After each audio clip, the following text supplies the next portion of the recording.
السلام عليكم ورحمة الله تعالى وبركاته. كيفكم أصدقائي من كل مكان؟ إن شاء الله تكونوا بألف خير وصحة وعافية إن شاء الله يا رب. وموضوعنا اليوم راح يكون عن السوبرمان، سوبر الوطن العربي عمو سامي. تابعوا معنا الحلقة الأخيرة، ولا تنسوا لايك واشتراك وتفعلوا زر الجرس لحتى نفهم شو هو هيدا الترند اللي كاسح الوطن العربي فيه.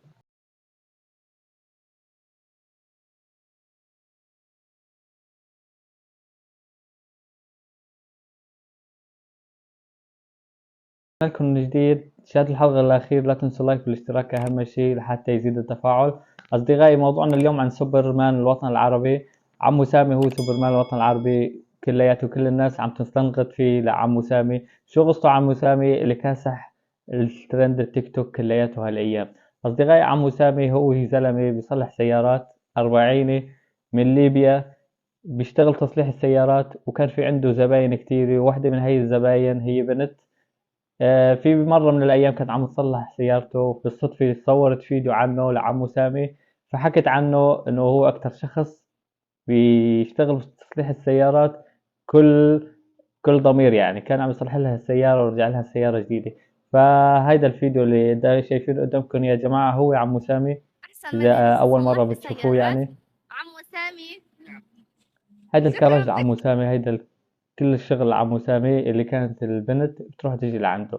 بس اللي صار يا جماعة انه في كتير جماعة من الدي جي عملوا تنسيق وتعديل بالصوت، فعملوا هاي الصوت البنت لحتى صار اغنية، وصاروا عم يعملوا عليها ردود فعل.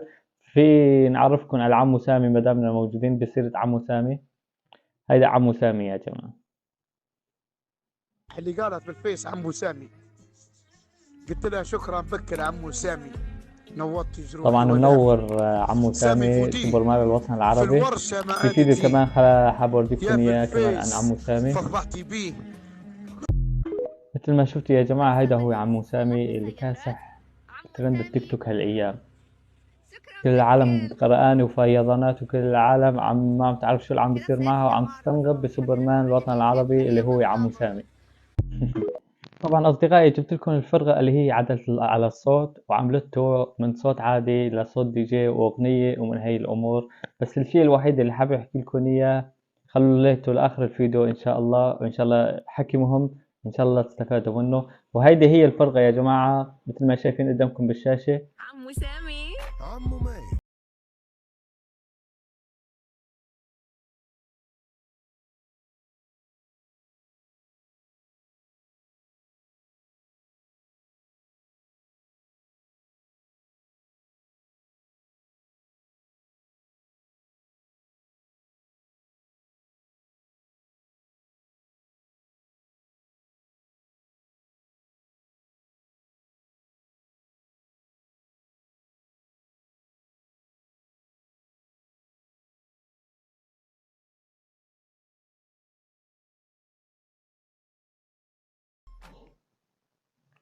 الشيء اللي بدي احكي لكم اياه يا جماعة، انه هيدا الغنية معقولة بيقسم عليها عمو سامي ولا لا؟ يعني هي صايرة باسمه. فما بعرف اذا كان انه تجي ذنوب من هي الاغاني والدي جيات اللي عم يعملوها الصبايا، خصوص الصبايا اللي عم يعملوها ردود الفعل والرقص من هي الاشياء. فهل يجي ذنوب واسم لعمو سامي ولا لا؟ اتمنى تجاوبوني بالتعليقات اذا كان حدا يعرف ولا لا. خلينا نبلش بالرياكشن اللي عاملينه التيك توك اللي صار عندنا فيه، وخلينا نشوف.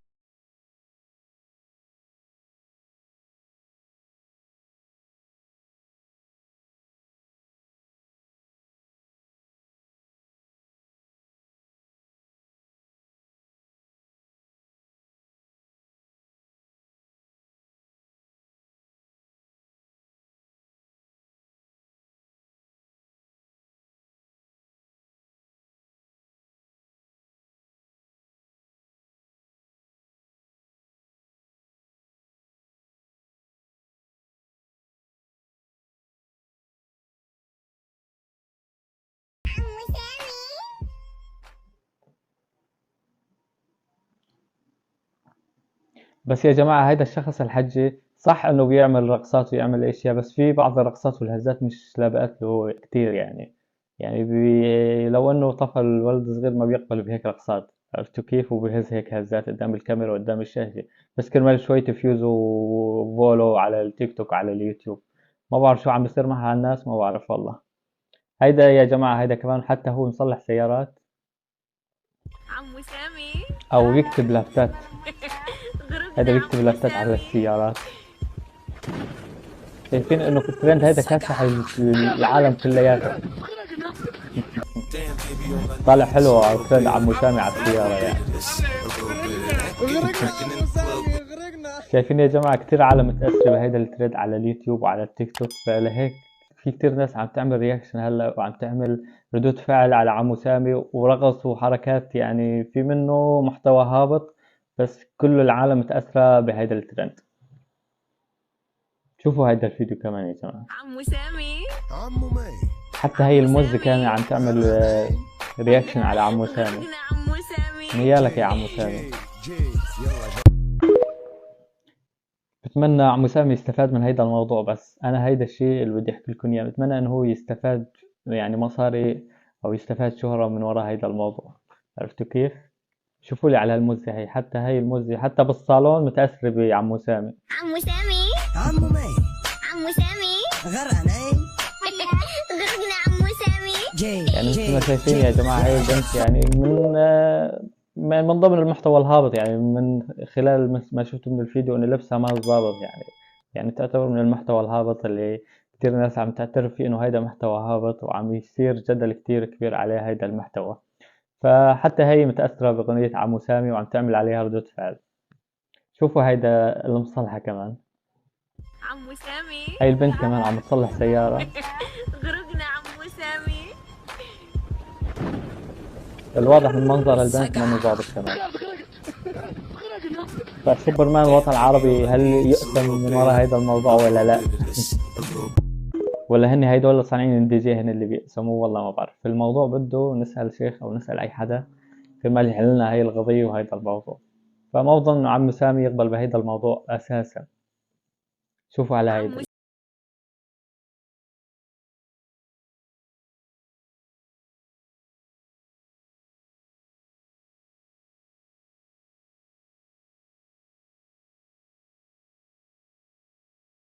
وراء هيدا الغنية صراحة، اللي شايفينها هي اللي حكيت عنها، هي أكتر شخص مستفاد من هاي الأغنية، بحيث إنه طلعت ترند وطلعت شي 100,000 مشترك متابع على التيك توك من وراء هاي الأغنية، لأنها بتعمل هيك رقصات وبتعمل هيك فنيات على التيك توك، فلهيك جاها كتير دعم على التيك توك.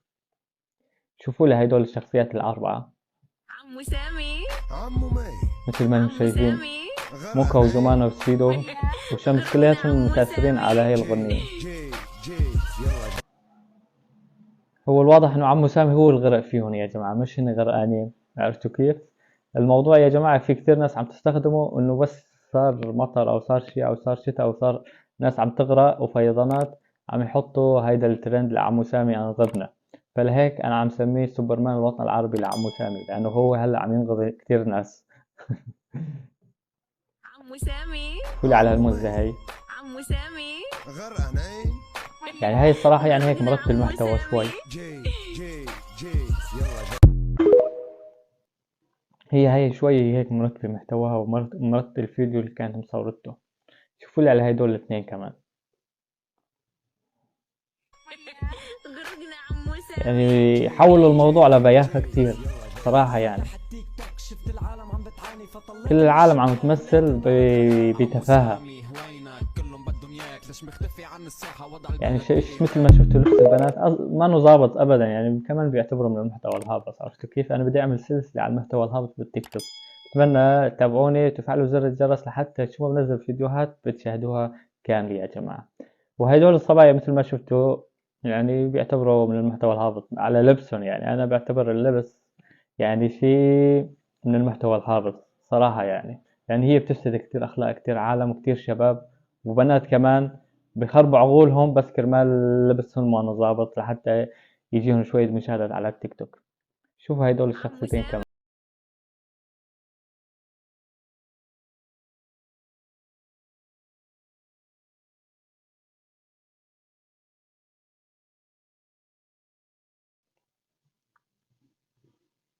وكمان في فيديو لبسان اسماعيل كمان شوفوه يا جماعة. هاي بسان اسماعيل كان ماشي بالسيارة فصار عمو سامي اللي صار يعني، صار شوية فيضانات على الطريق. لهيك بيسان هي الوحيدة اللي يمكن مظبطة هيدا الفيديو، عرفت كيف؟ مظبطة الفيديو بالتنسيق المضبوط يعني، انه هي عادي ماشية بالسيارة وراح تغرق وعمو سامي ينقذنا، سوبرمان الوطن العربي ينقذنا. ومثل ما شفنا يا جماعة ان شاء الله راح اعمل فيديو تاني ردود فعل على هيدا الفيديو على ترند عمو سامي، بتمنى تتابعوه للأخير، والسلام عليكم ورحمة الله تعالى وبركاته.